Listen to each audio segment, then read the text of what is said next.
Vladimir Putin ने Kursk पर कब्जे को लेकर ज़ेलेंस्की को बहुत ही बड़ी सजा दी। रूस ने 2 इस्कंदर बैलिस्टिक मिसाइलों से हमला करके ज़ेलेंस्की के उस शहर को टारगेट बनाया जहां से यूक्रेन खार्किव में अपनी फौज का खाना पीना पहुंचा रहा था। मिसाइल अटैक के बाद तस्वीरें ऐसी हैं कि जो बाइडेन भी पहचान नहीं पा रहे कि यूक्रेन है या फिर गाजा।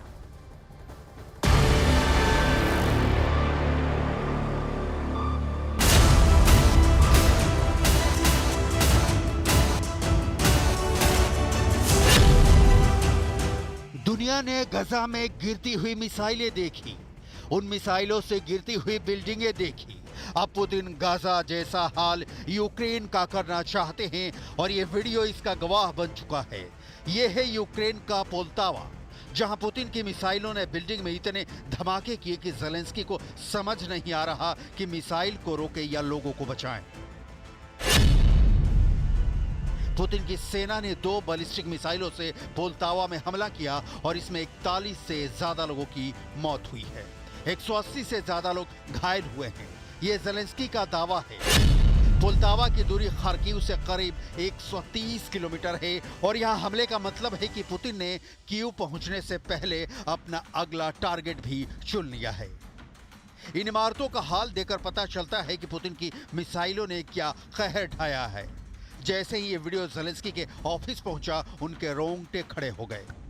Попередні доповіді щодо російського удару по Полтаві.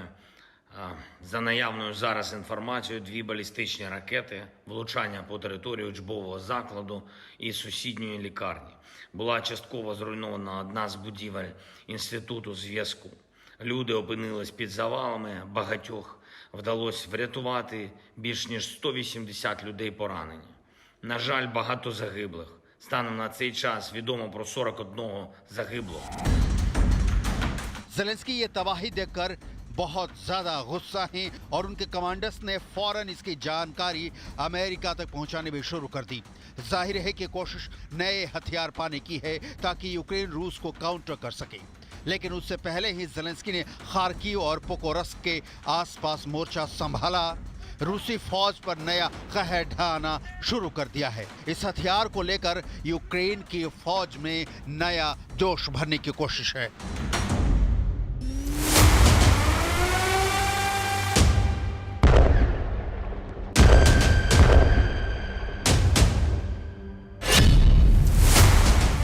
ज़ेलेंस्की का जलजला पैदा करने वाला हथियार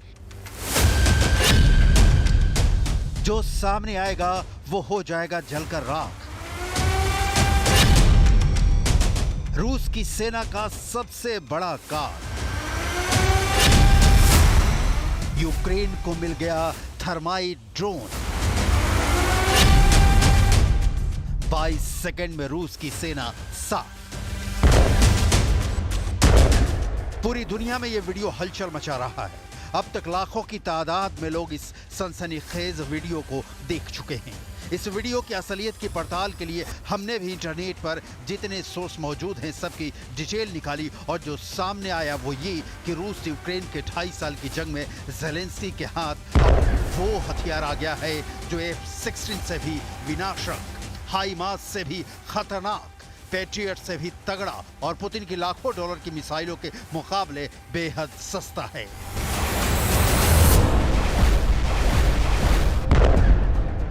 आग का गोला लुढ़क रहा है। सैनिक और टैंक्स, बख्तरबंद वाहन और असलहे को राख में तब्दील करता ये रूस यूक्रेन की जंग के बीच का वही वीडियो है जिसकी चर्चा पूरी दुनिया में हो रही है। ऊंचे ऊंचे पेड़ों के नीचे रूसी हथियारबंद सैनिक और बख्तरबंद गाड़ियां छिपी हैं। तभी अचानक ऊपर से एक ड्रोन उड़ते हुए आता है और पेड़ों के ऊपर से नीचे की तरफ आग की तेज लहर छोड़ता है। ये आग आम आग की तरह नहीं है, ये जहां गिर रही है वहां चिपक जा रही है जैसे पिघला हुआ लावा। क्या है ये पिघला देने वाला हथियार? क्या है इसका नाम? Flame thrower drone, dragon fire drone या थर्माइट ड्रोन।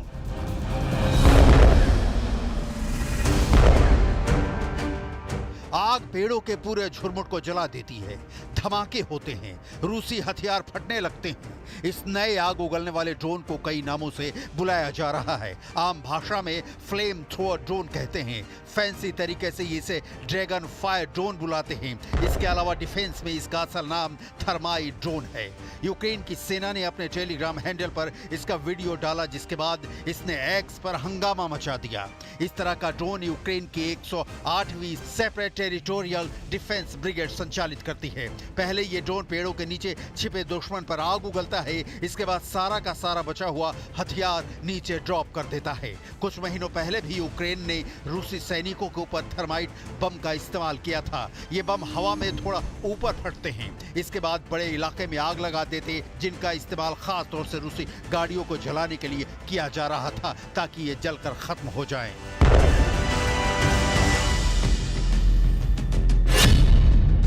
यहां यह समझना बहुत जरूरी है कि क्या होता है थर्माइट।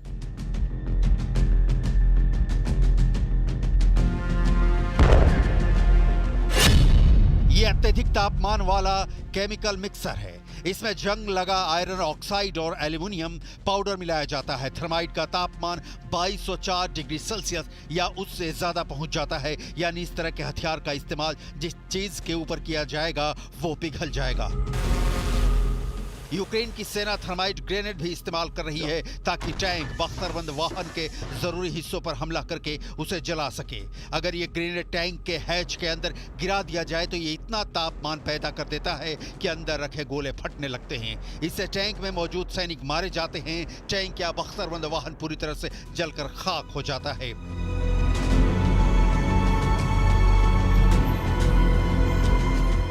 बेहद खतरनाक थर्माइट ड्रोन की संरचना की डिटेल भी देख लीजिए। आग उगलने वाले ड्रोन के नीचे एक या कई थर्माइट कंटेनर लगाए जाते हैं। एक कंटेनर आमतौर पर 2.25 किलोग्राम का होता है, जो करीब 22 सेकंड तक चलता है। ये 22 सेकंड दुश्मन के किसी भी हथियार को जलाकर खत्म करने के लिए पर्याप्त होते हैं। इसलिए अगर कई कंटेनर लगे हैं तो सब आपस में जुड़े होते हैं, एक के बाद एक जलते रहते हैं। बाद में इन कंटेनर्स को दुश्मन के ऊपर गिरा दिया जाता है और ड्रोन चला जाता है। दुनिया के सबसे विध्वंसक फाइटर प्लेन में से एक F-16 के भी तबाह होने के बाद ज़ेलेंस्की गम में डूबे थे। अमेरिका परेशान हो उठा था। फिसड्डी पायलटों के हाथ F-16 रौंदा गया। लिहाजा ज़ेलेंस्की एक ऐसे हथियार की तलाश में थे जो रूस की सेना को तबाह भी कर दे और उसकी कीमत भी यूक्रेन के सीने पर बोझ न हो। थर्माइट ड्रोन ने ज़ेलेंस्की का यही काम आसान कर दिया है।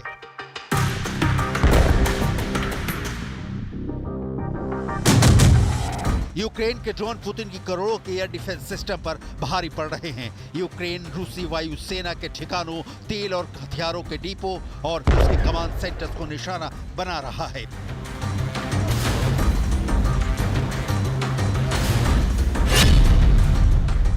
यूक्रेनी कंपनी अब सैकड़ों वन वे यानी एक बार इस्तेमाल होने वाले ड्रोन का प्रोडक्शन कर रही हैं। पश्चिमी देशों में बने इसी तरह के ड्रोन के मुकाबले यूक्रेन के ये ड्रोन काफी सस्ते में बनाए जा रहे हैं। यूक्रेन की कंपनियां लंबी दूरी तक मार करने वाली AQ-400 साइड ड्रोन बना रही हैं। इस ड्रोन की क्षमता 750 किलोमीटर यानी 450 मील है। इसके अलावा यूक्रेन की कंपनियां हर महीने 100 से अधिक कम दूरी वाले AQ-100 बेयोनेट ड्रोन भी बना रही हैं। ये ड्रोन एक बार में 100 से अधिक किलोमीटर तक की उड़ान भर सकते हैं। ये ड्रोन लकड़ी के बने हुए हैं और इन्हें यूक्रेन की पुरानी फर्नीचर फैक्ट्रियों में असेंबल किया जा रहा है। इन्हें असेंबल करने में 1 घंटा लगता है और फिर आधे घंटे में इसमें मोटर, विस्फोटक और इलेक्ट्रॉनिक्स लगाए जाते हैं। बेयोनेट ड्रोन की कीमत कुछ $1000 होती है। इसकी तुलना में इन ड्रोन्स को उड़ाने के लिए रूस को जो मिसाइल इस्तेमाल करनी पड़ती है उसकी कीमत $10 लाख से भी अधिक होती है। यूक्रेन के लंबी दूरी तक मार करने वाले ड्रोन्स के हमलों को उनकी खुफिया एजेंसियां संचालित कर रही हैं। ज्यादातर हमले रात के वक्त किए जा रहे हैं। हालांकि रूस का एयर डिफेंस सिस्टम इनमें से अधिकतर को मार गिराता है, लेकिन 10% के आसपास अपने लक्ष्य तक पहुंच जाते हैं और फिर जो तबाही होती है उसकी तस्वीरें आपकी स्क्रीन पर हैं।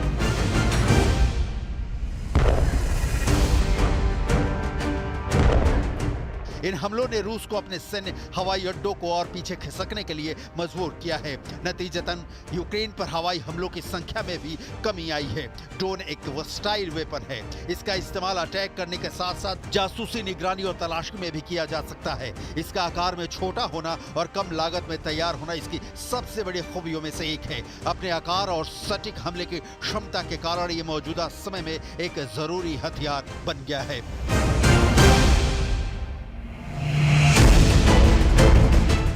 रूस भी यूक्रेन के खिलाफ ड्रोन का इस्तेमाल करता रहा है। आपको याद हो तो जब ये रिपोर्टें आने लगी कि रूस के पास मिसाइलों की कमी हो रही है तो रूस ने हमले के लिए ड्रोन का ही सहारा लिया। इस काम में रूस की मदद के लिए सामने आया ईरान।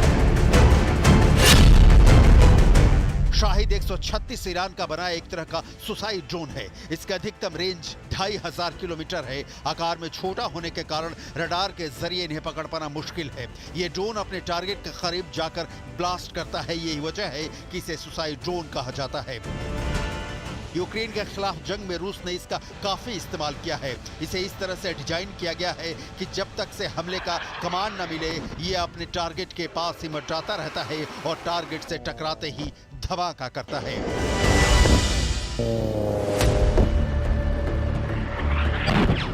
एक और ड्रोन है जिसने यूक्रेन की तबाही में बड़ी भूमिका निभाई है और उसके बाद से ही यूक्रेन अपनी फैक्ट्रियों में रातों दिन ड्रोन का प्रोडक्शन कर रहा है। रूस ने यूक्रेन युद्ध में ओरलान 10 ड्रोन का इस्तेमाल बड़े पैमाने पर किया है। अपनी लंबी दूरी की क्षमता के लिए जाना जाता है और जो अपने टारगेट को आसानी से ढूंढ निकालने में सक्षम है।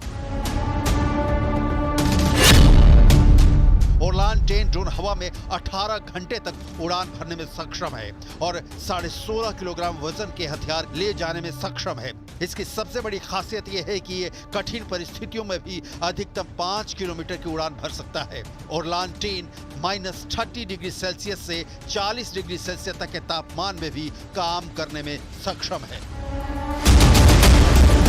ड्रोन युद्ध का फंडा बड़ा सिंपल है। सैनिकों की जान का नुकसान 0, निर्माण में हजारों में खर्च, रोकने के लिए लाखों की मिसाइलों की जरूरत और तबाही इतनी कि दुश्मन के कैंप में खलबली मचा दे। तो ये तो हुई ड्रोन युद्ध की ताजा तस्वीरें। अब आपको वो तस्वीरें भी देख लेनी चाहिए जो मंगोलिया की राजधानी उलानबटोर से आई हैं।